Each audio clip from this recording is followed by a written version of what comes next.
they come in from the keynote. So this is going to be kind of an informal session, question and answer session with CISOs from prominent companies. I am Jeff Moss, your moderator, and today on the Magical Mystery Tour, we'll discuss 4 or 5 questions that I have prepared for the panelists. And then from there, we'll move to audience questions and answers. After we get through the initial kind of set of questions, I want to elicit questions from the audience. So feel free to raise your hand if you have a question.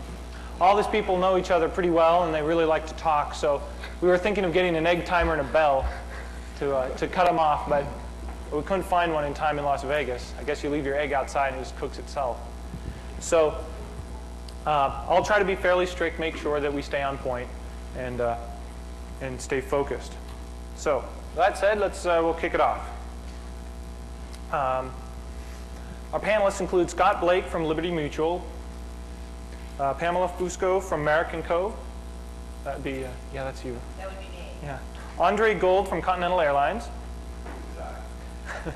Ken File, okay, from Capital IQ.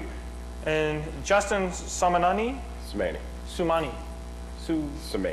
It just rolls off the tongue. It does. From VeriSign. Okay, so a little background on each of the panelists. So first up is Scott Blake. We're gonna air all of your dirty laundry right here. You're in the top 5 of the property and casualty insurer in the U.S., Liberty Mutual. $16,618 million in sales. So what would that be? $16.6 billion in sales. You've got 38,000 employees from 2003. It's the last we could find stats on your company. And your competitors include Allstate, Prudential, and State Farm. So if you could grab the microphone, just tell us, just in a short sentence, what is your #1 business issue you're dealing with? And then also, what is your #1 security issue? Okay, I would actually say that from my point of view anyway, the #1 business and security issues are probably the same. One of the things that I'm trying to do is to create a cultural change within the organization to change the idea that risk is owned by IT. Right? When I came into the organization about a year ago, security was viewed as a technical problem, something that we as the IT folks should try to hide from the business as much as possible, that we should just make it go away to the greatest extent that we could. And I came in and said, that's all wrong. What we need to do is make sure that the business understands the risks that they have and that they are signing off on and accepting and understanding their risks. So my job becomes then to make sure that they understand and are making intelligent decisions about how to correctly manage the risk across all of our IT infrastructure, all of our information shipments and what have you. So it's mostly in communication now. You're trying to educate management. Yeah, that's probably a good way to put it. Yeah, communication is certainly a major part of that. One of the things that I've been doing is putting in place a formal risk management, a risk assessment methodology that includes participation from the business people. So they're participating with us in understanding what the risks are and making decisions about what we should be doing with them. Okay. The next panelist is Pamela from American Co. The large pharmaceutical, you're best known for Propecia and Vioxx. They did $22.9 billion in sales in 2004 and have roughly 63,000 employees. And then their well-known competitors would be Bristol Myers, Squibb, and Pfizer. So we're going to ask you the same question. Are they 2 separate issues or the same, sort of like Ken? It's a little bit of both. One is there's never enough drugs. So that's one of our biggest issues there. No, I think from a security business perspective, in a corporation like Merck, being pharmaceutical, that security is driving the business. One of our largest initiatives at this point in time is digital signatures from a compliance perspective. Last look, we had 273 different compliances that we had to adhere to. So trying to pull all of that together and understand what's applicable and what's not, and then how are we maintaining that, and are we maintaining compliance? We wouldn't know because there's 273, so figuring that out. But I think the biggest part is security is driving our business because our focus from a security perspective internal to Merck, the corporate side, so all the IT, as well as the business side. So enabling digital signatures and identity and access management is another major player that we're undertaking right now. We'll enable the business because time to market will be faster. And is that, how much of that pressure would you say is coming from business leaders inside versus government regulation outside? The digital signatures, from a monetary perspective, is definitely coming internal to the corporation. Justification would be along the lines is a competitor went to market 30 days before we did with a similar drug. This was several years ago. We never made it up to the peak that they made it to with the revenue generation just because they made it out there 30 days before us. Okay. Time to market, and we're talking billions of dollars, if you will. So externally, of course, from an FDA perspective, Part 11, we certainly do want to have digital signatures that are legally binding. Big misconception in the world there. What's legal, what's not, what holds up in court. Okay. Our next panelist is Andre Gold from Continental Airlines. Last we checked, for the slide, you were the number 5 U.S. carrier, trailing United, American, Delta, and Northwest, grossing about $9.7 billion and over 38,000 employees in 2004. So we're going to ask you the same question as well. You know, is the business issue and your number 1 security issue separate? Are they same? So I've been out at Continental since '96, and I put that in perspective in the sense that, you know, back in '96, you know, IT was very, very small, and at that time I was running our e-commerce environment. And with that said and everything else, technology was actually trying to add value to the business. And with that said and everything else, in the role of information security now, you know, I look back and I say, okay, you can build applications and environments predicated on 3 things, you know, cheap, fast, and secure. And at the time when you're trying to add value to the business, you're building applications based upon how quickly you can deliver them and how cost effectively you can deliver them. Right. And so going back and integrating security now into the fabric is somewhat of a challenge. So with that said and everything else, the second thing from a security perspective, it's the cultural, you know, manifestation, you know, within our respective environment and everything else. Right. Is that, you know, when you have a group of, you know, guys and girls who've been, you know, part of the environment, you know, for, you know, 6, 7, 8, 9 years now, right? Now you're telling them to go back and actually start to integrate, you know, security into the fabric, you know, that becomes, you know, a huge challenge. Right. So you're facing a lot of the same issues Scott is on educating business leaders inside. Absolutely.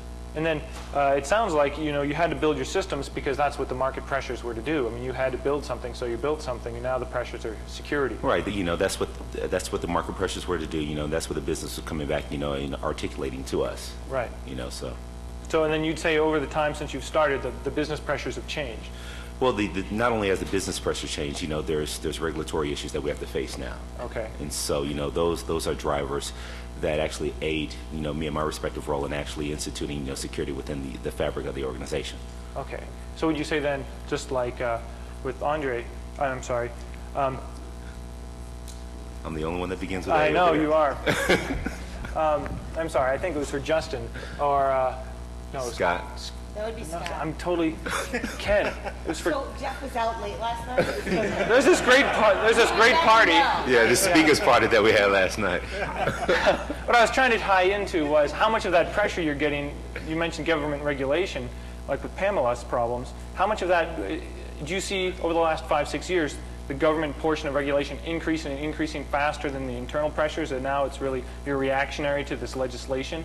Well, the government pressures as it relates to the impact of our business has absolutely increased. I mean, when you start talking about an airline, you start talking about 9/11 and everything else. I mean, one can easily put 2 and 2 together and say, okay, wow, you know, things have obviously changed.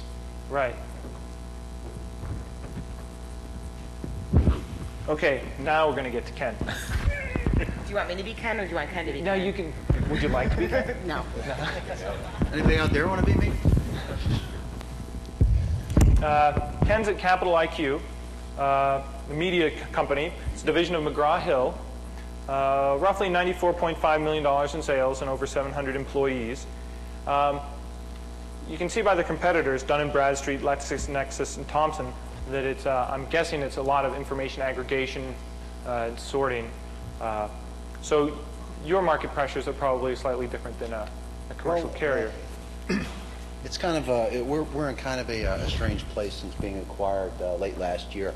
I mean, previously we were a privately owned company, so, and not subject to all of the regulations and everything that comes along with being part of a large public company. So now we're having to deal with those growing pains, as well as all of the things that we've typically done in the past.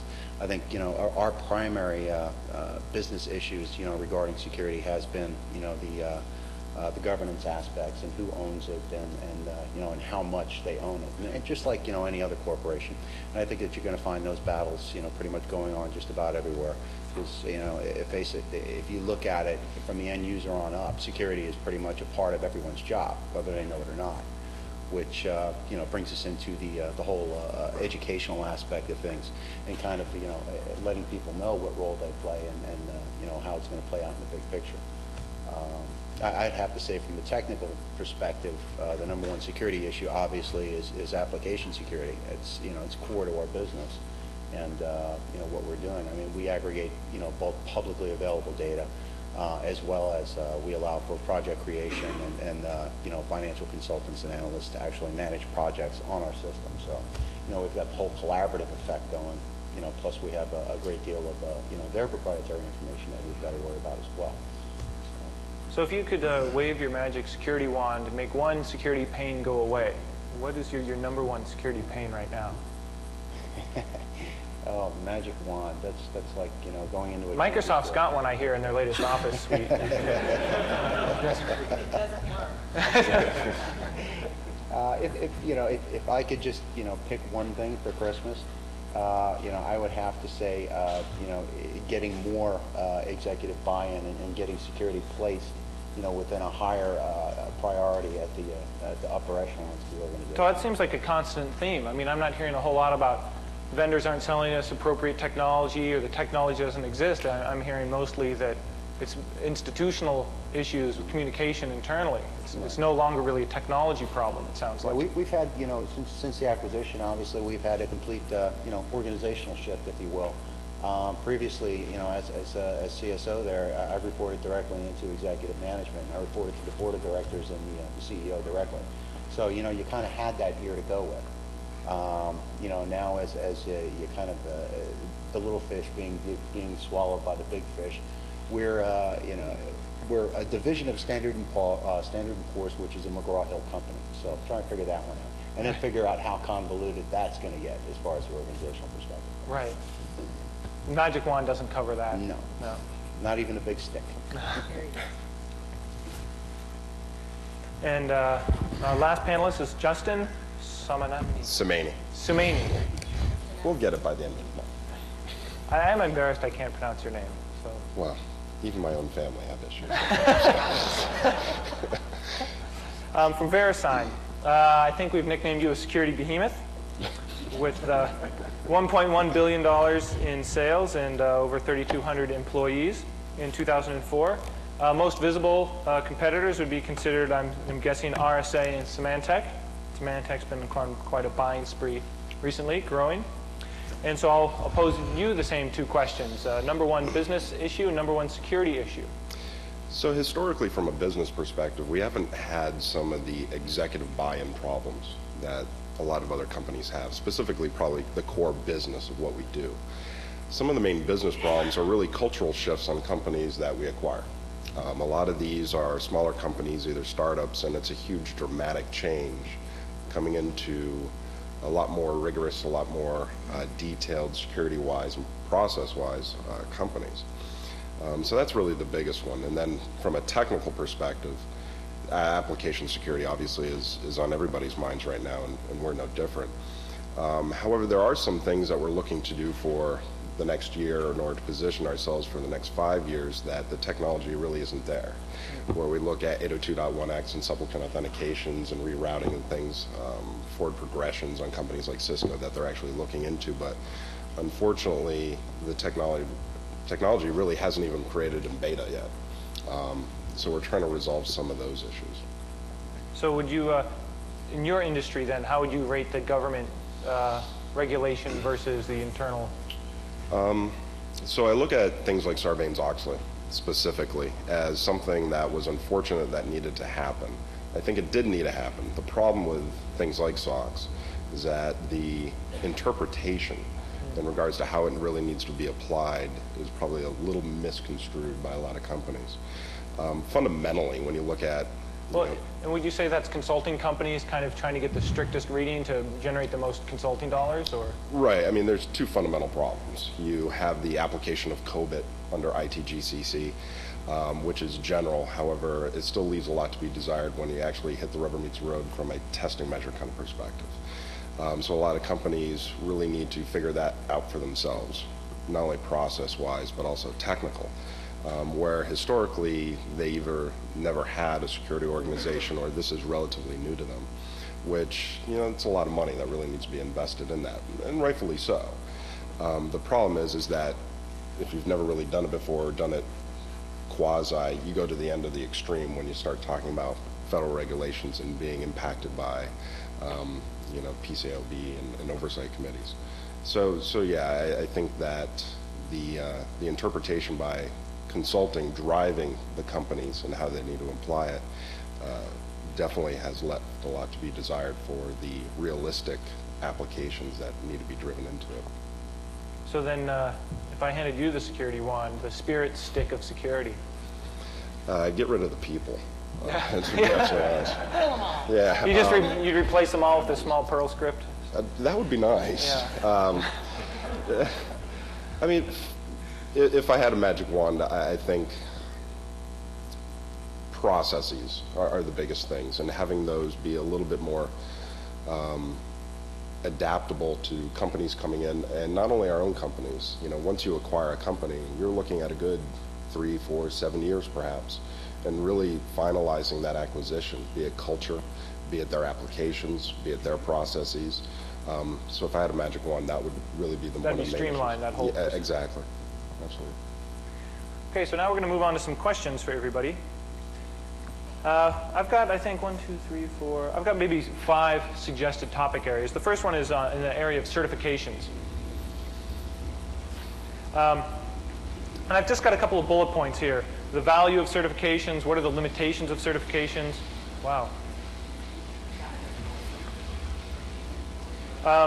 Do certifications make any kind of, do they even register in the hiring process? And if so, how much weight do you apply to certifications? And then there's so many certifications out there, do you guys try to even differentiate between the different types of certifications? So I'm going to start off with Justin. Just because he, from what we could tell, he holds no certifications. And you are currently the Director of Info Security at VeriSign. Mm-hmm. So apparently it hasn't slowed you down in your career. No. Hasn't stopped you from achieving, you know, a top-level position. Right. So I have a feeling that your, you know, your opinion on this is going to be separate from somebody trying to push a certification. Sure. So I think certifications, be it CISP, SSP, et cetera, are not necessarily a bad thing. The problem that I have is if they're interpreted as that information is the way to go. There's a lot of things in order to accomplish task A which you cannot certify. How do you influence the business? How do you get them to do what you need them to do? That's all the elements wrapped up in the communication. Communication and political. Right. I think that is probably one of the main real issues that really need to be driven as far as skill sets within somebody manager and up kind of level. Technically wise, absolutely. You know, the fundamentals of security are definitely driven in within the certifications, and comprehension of those is pretty critical in order to drive where we need to go. I think the certifications, when we look at them from, I think their origination back in 1997, I think when they started to come out, have come a long way. And so we're applying a lot more weight to them, whereas historically we have not. Oddly enough, I think everybody in security, except for me, has gotten certifications. So, well, I did a quick Google or Monster search to see what were the top certifications, and by far, when you were looking for security jobs, the #1 certification mentioned was the MCSE from Microsoft. That was followed up.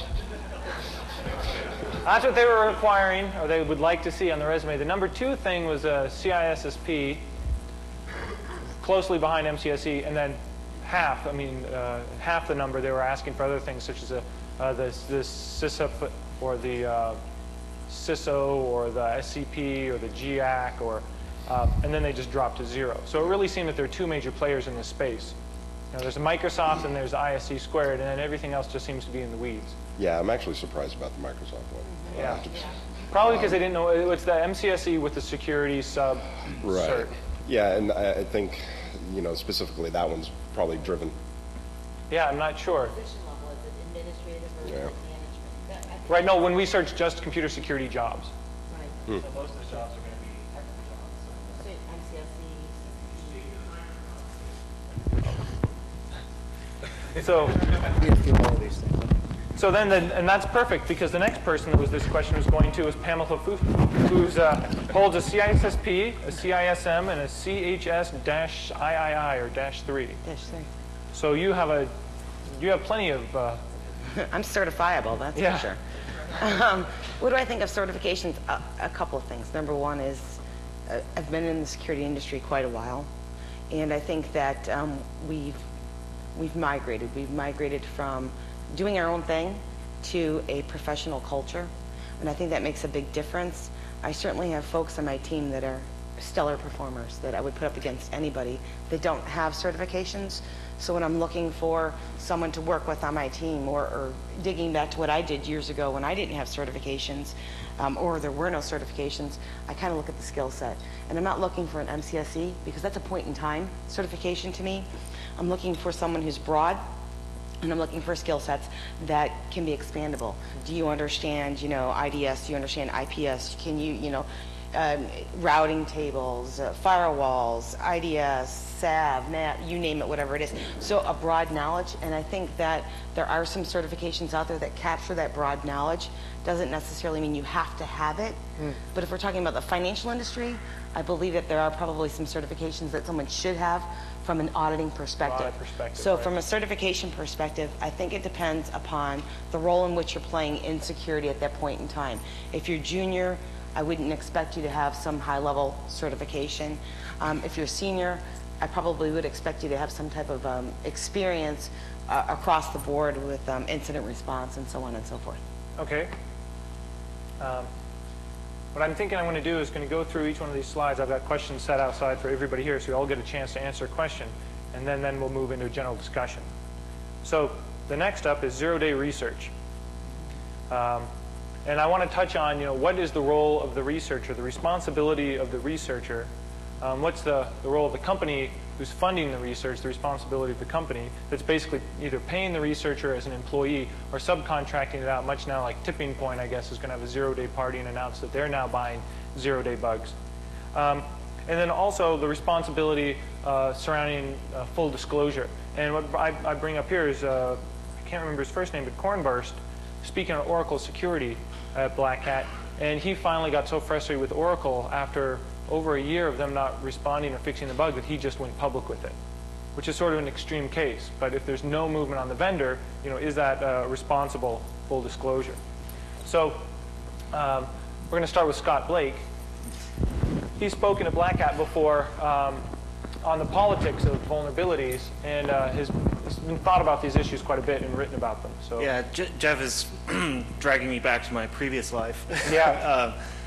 Before joining Liberty Mutual, I was with BindView and was running the security research group there. So there were a number of questions in there. Yeah, the researcher responsibility, company responsibility, and then just... Yeah. I think that researchers and companies that are sponsoring research have a professional responsibility to attempt to contact the maintainer of whatever it is that they've discovered the flaw in, and to attempt to get to a resolution of that before generally releasing the information. But not at any cost. I mean, But not at any cost, no. I mean, if you look at the history of disclosure of security issues, back in the beginning, right, folks would come up, and those who were contacting the vendors for fixes would find often a, shall we say, negative response to their report, something perhaps less than useful in getting there. And so they were left with going public as the only real way to address the problem and to get a fix to happen. Right? That over time changed to a point where everybody's favorite punching bag, Microsoft, was one of the worst in the beginning and became one of the best. And today, Microsoft is reasonably responsible about handling these issues. I mean, we have to give them credit for having, they have come a long, long way in dealing with this stuff. They're not perfect, nobody is, but it's not bad now. Now, we have seen, I think, in the last year or so, that it may be that the pendulum is starting to swing back the other way, where a couple of vendors, not to name any names, but Oracle is certainly a possible example there, and Cisco is another one as well, where we're seeing more of these negative responses to disclosure, to the preliminary disclosure, the responsible disclosure, where the researcher has gone to the vendor and said, please fix this. Now, what you're left with, again, is to pull out the stick that the researcher has of going public with the issue in order to force a response. It's, to my mind, the response of last resort, but it is nevertheless legitimate when you do get to that point. There have certainly been cases where I've been coordinating response to the vendor or through my own research where we had to threaten to go public to get anybody's attention at the target company. Usually that was enough. We could say, well, okay, well, you guys aren't responding, we're going to publish it next week. They would say, oh, okay, we better do something about that.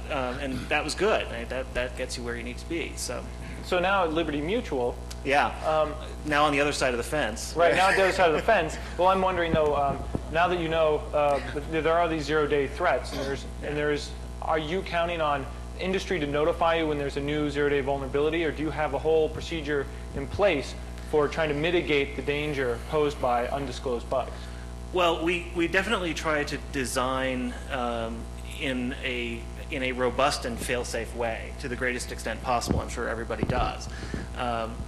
That only gets you so far, and there is always going to be some residual risk left over for things that you haven't anticipated that come along. Whether or not there is a public issue is, to my mind, immaterial. What is material is whether or not the bad guys know about it. And you have to have as a planning assumption that the bad guys know about things that you don't know about, regardless of whether it's something that's public or not public. And so you have to plan for that. You have to have systems in place to try to catch those things that you don't know about, which of course is extremely difficult, but you have to try. Whether or not I don't feel strongly, now being on the other side of the fence, about, or I don't feel differently about how researchers should handle information. If the bad guys have the information, if the bad guys have an exploit, they have an exploit, and we have to assume that they have it, regardless of whether it's public or not. Okay. Okay, we'll move on to the next question, which is government influence. And this question is going to go to Andre. And the issues surrounding the government influence we see as sort of the regulatory impact against a business.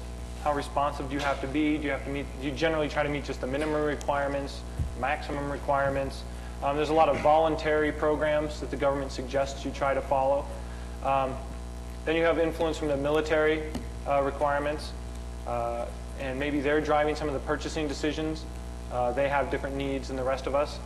I want to mention In-Q-Tel just because they're sort of the civilian side to the CIA on their procurement. They try to influence maybe public companies or try to respond to the needs of public companies and provide technology either from the military to civilian or civilian to military. And then finally, how do you respond to the open source initiatives that the government has funded? The NSA's SE Linux project, they funded Bastille for Linux. They initially funded some Tor anonymous routing technology. And the tenuous connection to Andre is that he received his commission from the Army in Wentworth Military Academy. Thank you. I did. Thank you for serving the country, sir. Thank you. So, coming from a little bit of that background, how do you view this government influence now in the private sector? Excuse me. So we'll talk about a couple different things. I mean, it was a very The broad strokes. loaded question, Jeff. Thank you. I gave you a lot of rope. Yes, she did. Hopefully I won't hang myself too much. So let's just, from a requirements perspective, right, and not necessarily, when we start talking about requirements, it's not only from the government, it's also from the industry, as well. And with that said and everything else, as I mentioned earlier, one of the challenges that we have, at Continental is a cultural challenge and everything else. And so when we started looking at things like, SOX, various TSA mandates, things like PCI and, a variety of regulatory requirements and everything else, one of the things that we said that I said we need to do is like, let's take a step back, because what we don't want to do is we don't want to build process and procedures to meet, necessarily government requirements, industry requirements and everything else. What we actually want to do is we want to take a step back and actually introduce process and procedures within the cultural fabric, by which, we can meet what the TSA, is wanting to do with secure flight, as well as we know what Visa and the credit card companies want to do with, PCI and stuff like that. So your adaptability, you can respond to any new regulation quickly. Absolutely, because I think, if we, try to, meet, the minimum, the maximum requirements of any one given regulation, I think that we'll always fail as a company as it relates to our ability to, address, information security issues as they arise within our environment. So you'd say, yeah, don't focus on the specific. If you create a broad base, that will support your ability to comply with any given regulation. Yeah, that's my take on it and everything else, and so because what you'll see over time is that, a lot of these, regulations, whether they're SOX, whether they're government, from my perspective, and what, my company is dealing with, are sort of new, so to speak.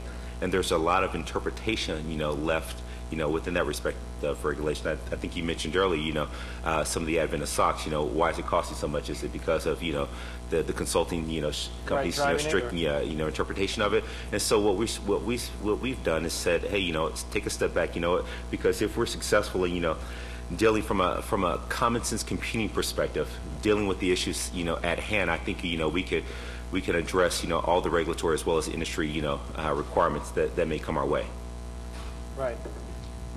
And then you don't really see, any military impact or Pentagon-driven, join the, what am I thinking, the FBI for a while had an initiative it's interesting because, there's challenges that we face just organizationally, I sit in meetings a lot of times and, I'm with like various, council members and stuff like that, one's focusing on safe harbor initiatives, and then I get another one that's focusing on HIPAA, and they're both saying that they're responsible for, PII data and everything else.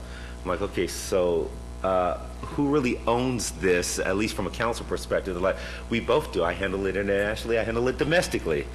And then, so when you start thinking, we start getting to other things, from a government perspective, there's yet another silo within the organization that says, hey, I have some stake in that as well. Right. And so, what I've attempted to do is provide that overlay across the various respective business units, because the foundation building. Exactly. And so, we're getting better as it relates to understanding and articulating and identifying those issues that they come up, and make sure that we assign them to the appropriate entity, whether or not they're InfoSec, whether or not they're council related initiatives and stuff like that. But that still is a continued challenge within our environment.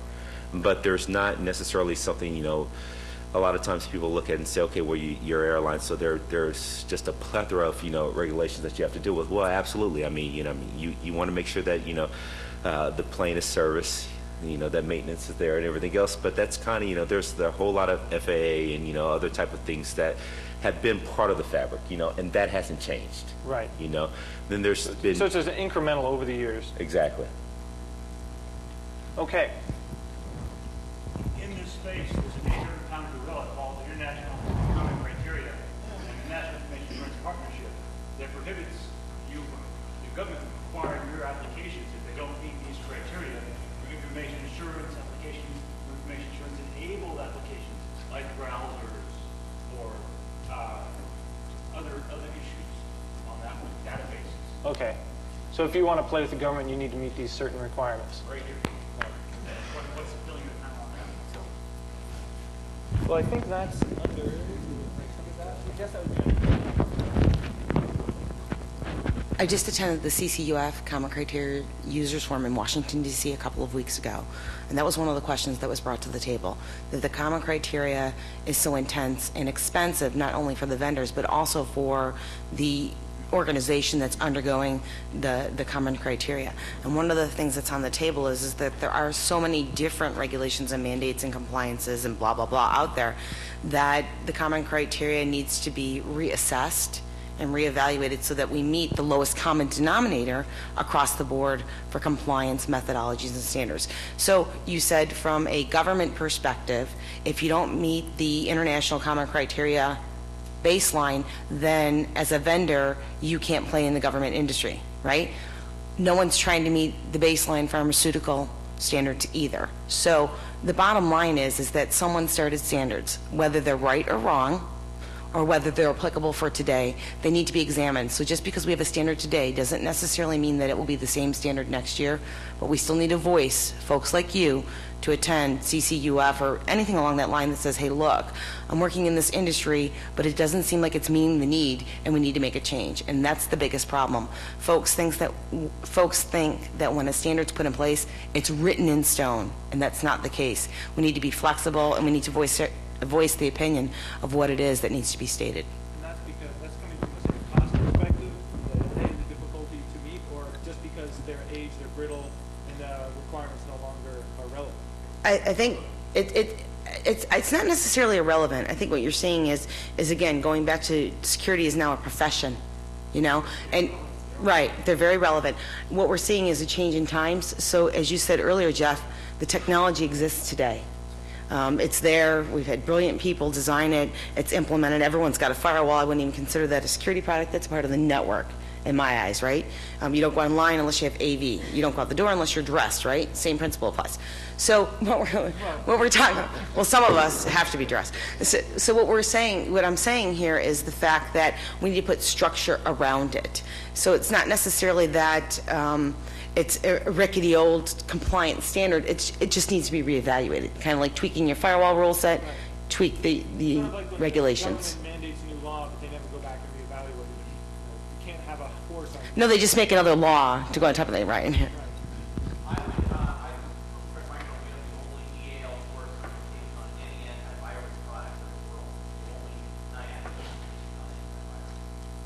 was it worth the money to get that? I was gonna say. Exactly.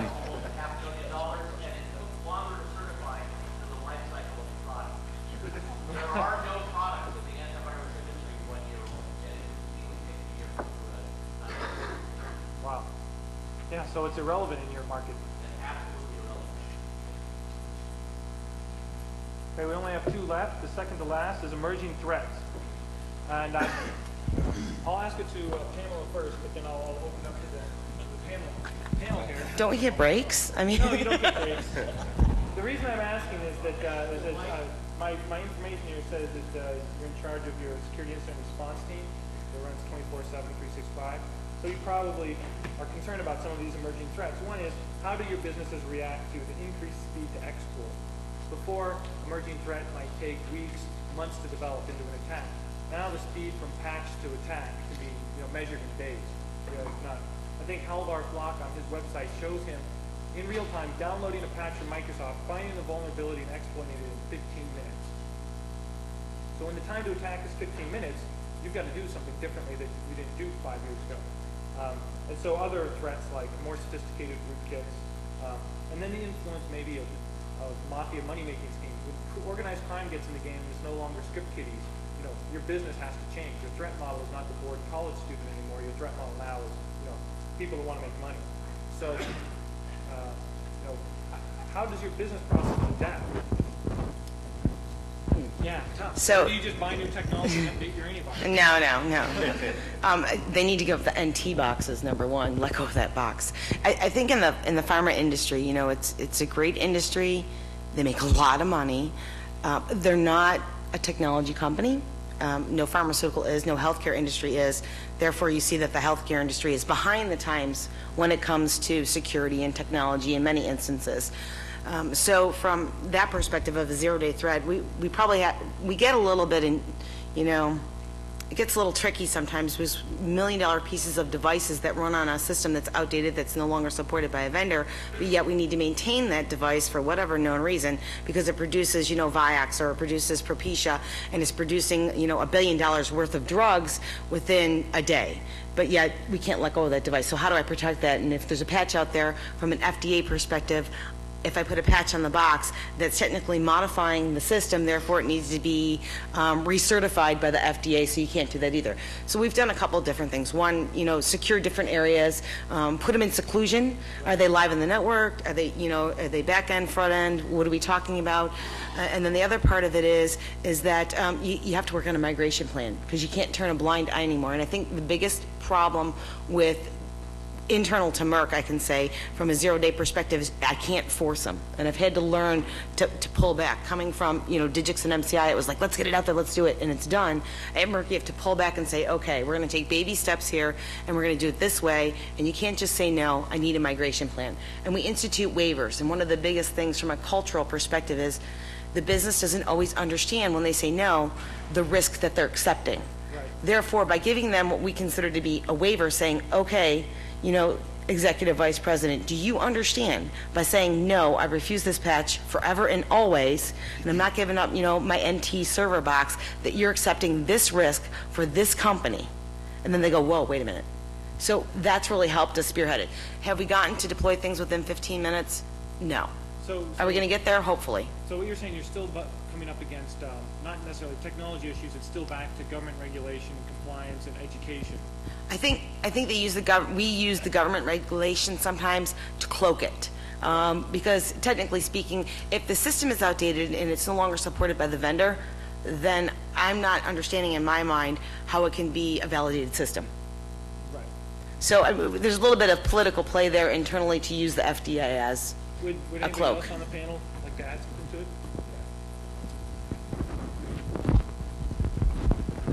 it? So, from an emerging threat perspective, there's really two that we've been focusing on intently. One has to do with the DDoS attacks, specifically with the pervasiveness of bot networks and their usage in extortion schemes in order to levy money out of companies for bringing them back up. And the payment services attacks that occurred, I think last year, is a great example of that.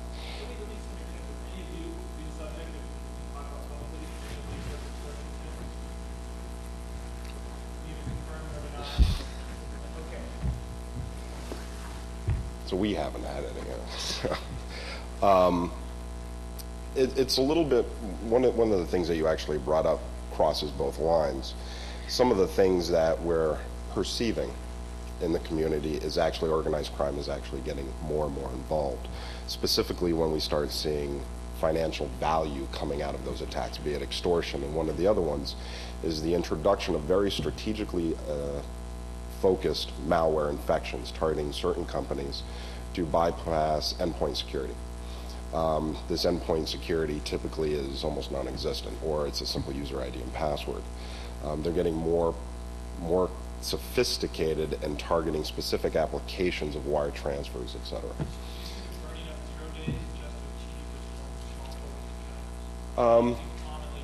Common. Yeah, it's common. Most of the zero-day stuff is still within a super subset of the community, where even within that subset, a portion of them still adhere to some of the old guard rules in regards to it's a zero-day issue. Hacking is an experience more than a destructive kind of mechanism. Exactly. But what you have is, the organized crime rings that were identified by MI5 out of Israel, as well as the Russian organized crime are getting involved in it, and it's coming down the pike. And actually, when we reflect on that and look back to the difficulty of a lot of companies applying to some bottom-level standards and requirements, it's a scary position for a lot of companies in the U.S. to meet, especially when still malware and a lot of issues are still a pervasive problem. I think the technology will resolve 80% is already there. Some of the endpoint security still is not there. Of course, from VeriSign certificates, are a good way to go down. Well, yeah, I won't say that, but I think that even with certificates, it's a piece on that desktop, and when that desktop is compromised, what do you really have? This is an open question again. What would you say your number one concern was if you've been in this game in 95 versus 2005? What's changed in the last 10 years in the emerging threat area? And, can you look into the future? Do you have a crystal ball, or are you so busy right now in the trenches day to day that there's no crystal ball? I don't know. Back in '95, it was a much different world, and I think as things and systems get much more complex, and the speed at which they operate and the connectivity, and I think that has primarily been the biggest focus and biggest shift as to how fast something can be done versus 10 years ago. Be it compromise the system, be it conduct a business transaction, whatever. But I mean, in speaking with the with the ODA stuff, how do you protect against something that you don't know? I don't consider something that's got a patch released for it to be an ODA. It becomes at that point, how quickly can you get the pea out of the pool is basically how it works. So. Don't go in the pool. So then, looking in your crystal ball, what do you see? Just more of the same, and faster, faster, faster? A lot more of the same, and a lot more complexity, and the more bells and whistles I think that get thrown into things, the greater risk that you stand, and somebody finding, okay, well, this bell hooks into the OS at at a kernel level, and does some really bad things. So the cost of, it sounds like the cost of doing business requires security, but the cost of doing security seems to be an ever increasing part of the budget. I mean, at some point you're going to hit a ceiling, right? You can't charge $10 million for a buyout. You can't. Propecia. Propecia. Well, I think some of the issues with a lot of companies is really implementing a solid technical and process infrastructure in the company to resolve a lot of the problems. There's a lot of fighting fires instead of really implementing processes to resolve the root issue. Band-aid strategy. Exactly, and that's where my perception is you get a lot of the lost funds and why the budgets increase. Obviously, there's more technologies, more applications, and that's going to require more people, et cetera, et cetera. But I think a lot of the root money that's going into the security organizations and companies are really dealing with firefighting issues. Now, going back to your earlier question in regards to what do I see coming down in the next 5 years, I think technology is always changing, and hasn't been different before, and it's not going to be different in the future. I think the difference that we're going to see is the skill set and involvement of truly malicious and highly organized individuals, and that's going to change. It's already changing. Right. They're going where the money is. Exactly, and where they didn't have the skill set to really be able to jump into technology attacks, or to be able to leverage it for really substantial gains, multi-million dollar kind of issues. They're seeing those avenues open up, and they're jumping in. Okay, we're going to go to our last question here. This is on the question of open source. This is basically 3 points. Do you use open source? Perceived risks of open source versus perceived risks of commercial software? And then your contributions to open source, be it through procedures that you write that you give away to the community, or do you see any value in participating in sort of an open source forum? And I think this one's going to start off with Ken. CSO is authored or participated on many folks dealing with open source technology issues. So Right. you get to kick it off. Great. Well, the first the use of open source. There are certain applications, and everything, it comes down to how applicable it is to your business model. I mean, you want to start looking at all these ROI studies and all this other stuff that they throw at you and say the cost of running this versus the cost of running that. That's all purely subjective. Take it down to your to your business level, and look at it from that perspective, and what makes the most sense. Where are your core competencies within your organization? Can you handle it? Can you support it? Can you define it? Can you tear it apart? Can you break it down on a piece by piece level? And I think if the answers to those are no, then you got some rethinking to do in as far as the support of your own systems. As far as perceived risks of open source, I think I don't know. Yeah. I mean, if two desktop applications do the same thing, one's open source, one's proprietary. I don't understand why people say that is a risk, being able to see the source code. Hell, I'd love to see the source code. Unfortunately, in a lot of closed applications, it's just not possible to do that. I'd like to know what I'm getting into. I don't want to buy a car and then find out, well, it's running on 2 cylinders. I'd rather see what's under the hood. But Do you prefer open source? I prefer where it makes sense. And in some cases, quite frankly, I mean, as far as end user perspective goes, Microsoft has a lock on that, right? And they have a lock on that for a very good reason, because they make an easy to use operating system, that with automatic transmission and everything else. So. Anybody else want to take that? I'm an open source kind of girl myself, but I think you stated it. It depends on where it's applicable within your organization. So I believe in open source. I believe that we should participate in open source, because then you at least have a voice in it, and you participate in the requirements for what it is you need, not just from the get-go, but through the out years. The only issue that I've come across in my career with open source is the fact of legally binding. So who owns it? Everybody owns it, right? Which is a great thing. Like you said, we want to see the code. But let's say you have to go to court. It's not going to hold up anywhere. That's the only downfall in today's world that I see with open source. But the technology, I mean, you compare Snort to what's out there from an IDS perspective today, tomorrow, yesterday. How many exploits did XYZ company have, and how many have Snort had? I mean, there's a huge. There's certain areas where the open source technology is faster, can adapt quicker. Absolutely. You manipulate it to what you need to do within your organization. You can customize it to your need. You don't have to wait for, a vendor 3 weeks, 4 weeks, or never to give you, an upgrade or a patch or so on and so forth. So I'm a strong proponent. There's a medium then. To be successful in this game, you're going to need to know what that balance is and adapt quickly. You Right. can't just say, well, we're a closed source shop.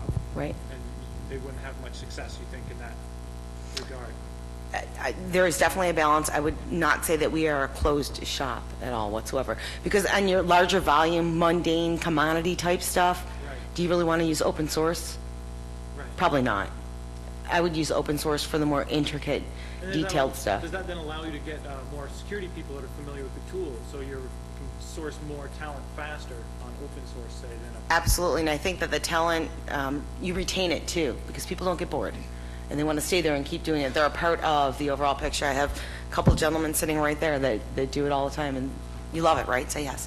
This is See, they're happy. Yeah, I mean, there's. Yeah, in our case, Liberty actually uses quite a bit of open source in various areas around the infrastructure.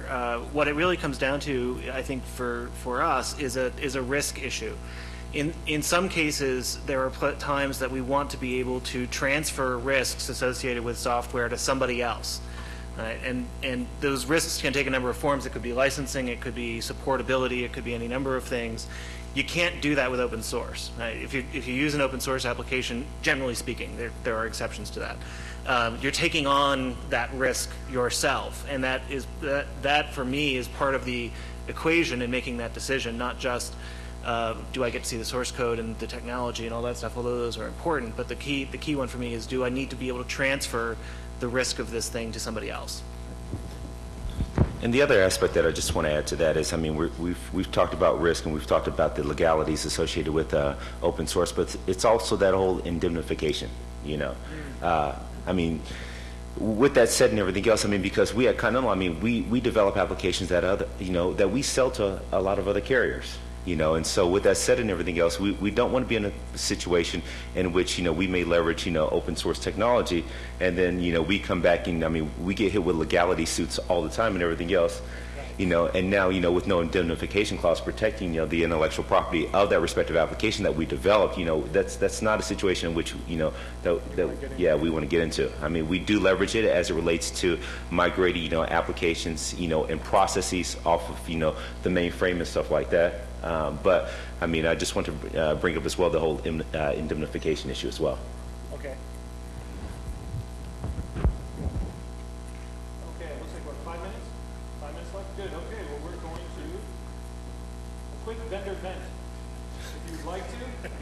I know you guys are pretty high profile, so you might not do a lot of venting, but the one thing you want to get off your chest here to our audience, maybe these guys can fix the problem of pain you're feeling, or just share your pain on any specific technology or regulation you see coming down the road, something that's you want to kind of do a mid-course correction on.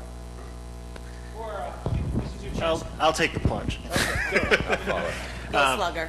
Well, it's not. It may not be quite exactly what you're going for, but I'll throw one out here. You know, pet peeve of the day is auditors doing Sarbanes-Oxley compliance. And I heard a term recently where that this. I think the correct credit for this goes to Fred Cohen, which is an audit. I can't even say it right. An auditrocity. There we go. It's hard to say, but it's worth it, I think. Right, you get all of this stuff that's getting swept off the shelf of best practices all across the IT organization that have nothing to do with adequate internal controls for Section 404. So there, I'll throw that one out. So one thing I'll probably bring up, I'm a little annoyed with every single product that's out there saying, we resolve your SOX issues. And then you ask them how. And The magic wand. They've got a license on the guys louder. I don't think I'm going to get that. He was talking about the SOX issues. yeah, whoop, sorry about that. Yeah, let it out. Don't worry about it, got it, guys. The issue is every product out there basically coming to you and saying, we resolve your SOX issues. And fundamentally, when you ask them, they have no idea how. Or if they do, you need to actually explain to them that that particular issue that they deal with isn't even referenceable in SOX. So, I mean, and then you can go down all the other issues as well. Or the misspell socks. Or they misspell SOX. They misspell HIPAA. Or, yeah, that's the typos. Oh, yeah. Yeah, Or they sell, digital signature. It comes with the application. It's username and log on, the same credential for the network. Those are, yeah. I would like to snipe we protect you against zero-day attacks. Really? Which ones? And when? And when? Okay, is there any questions from the audience? You, sir? Actually, could I add one to there? Okay. It's encryption. Encryption bothers you? Are you from the government, sir? It's these applications to do with the wireless and those things with encryption. Now Bugs coming out there with horrible encryption. Bluetooth. It's these applications that we're constantly putting in new technology just to go back And to refund it all. and do encryption. And then when you look at database encryption, how do you do database encryption? How do you do API? Right. Products out there, they're putting products out there which performance systems. No one really focused on those issues. Yeah, the part, and especially when you get into the term definitional arguments of what constitutes encryption, I think for the California law, it's like ROT 13 constitutes encryption. Don't worry about the database tapes that were stolen. We've got it encrypted with ROT 12. It's not as strong as 13, but it was encapsulated. Yeah, it was encapsulated. It was encoded strangely on the PDP-11. It's planner's encryption, lightly salted. Planter's encryption, yeah, lightly salted. Sir? What's the common thread in those, the substantial number of encryption the human element? And you just talked a little bit about technology. You never really talked about how you prevent people either by commission or omission doing things that create the weak link in the chain of security. Talk a little bit about what you do in terms of awareness and deterrence and sending people comply with policy procedures in order to help minimize the behavioral, psychological, social element of security. I hire a bunch of former Marines, and that pretty much, there's a couple sitting here, that keeps them in line. No, from an incentive perspective, it's it depends upon who you're addressing from an awareness perspective. So executive management, you kind of glaze them over with the financials and the statistics because they like the numbers and they like the charts. And that usually gets it down the path. How much did X virus cost you? $8.1 million. Oh my gosh, And then from the technology perspective is, I think that the most difficult piece from security is you have your security professionals and then you have your administrators, and we all need to work together. And sometimes it's a little bit difficult. So in the world of security, it's kind of a cool thing. You can lead the horse to water, and if he doesn't drink, it's okay because it's going to happen. So, and I don't want to sit there and say, I told you so, you didn't put the patch on, oops, told you so. But it only takes a couple of oops and we all start playing together. So, but the thing is, keep the momentum going. It's not a one-time deal, security awareness or security training or getting them engaged. You have to do it all the time. It's not just during an incident or when you need them, because we need them all the time, and they just don't know they need us. Due to time constraints, I'm going to call the session to a close. Panelists will be available for the show. Come up, talk to them now. We've got a coffee break going on outside if you want to caffeinate, but let's give them a round of applause.